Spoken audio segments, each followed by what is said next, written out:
ఈరోజు ఈ సమావేశం ఏమంటే ముఖ్య ఉద్దేశం పత్రిజీ సేవాదల్ ధ్యాన సమావేశంలో భాగంగా కర్నూలులో ఎస్పెషల్ ఎందుకంటే పిరమిడ్ స్పిరిచువల్ సొసైటీ ఆధ్వర్యంలో ఎందుకంటే సుదీర్ఘ విరామం తర్వాత దాదాపు 15 సంవత్సరాల తర్వాత కర్నూలులో ఈ రాబోయేటువంటి ఏప్రిల్ 30వ తారీఖున నిండు పౌర్ణమి రోజు ధ్యానం చేయడానికి ఏర్పాటు చేయడం జరిగింది.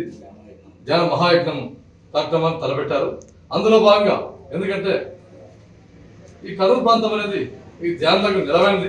ఎందుకంటే బ్రహ్మశ్రీ సుభాష్ గారు కూడా ఈ కర్నూలులోనే ఉండి ఈ ధ్యాన పిరమిడ్ మొట్టమొదటి పిరమిడ్ కర్నూలు కట్టినటువంటి దాఖలాలు ఉన్నాయి.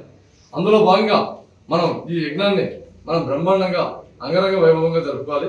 ఎందుకంటే మనకు 15 సంవత్సరాల క్రితం కాదు 20 ఏళ్ల క్రితం కూడా మనకు కర్నూలులో ఏ విధంగా జరిగిందో మీ అందరికి తెలిసిన విషయం విదితమే.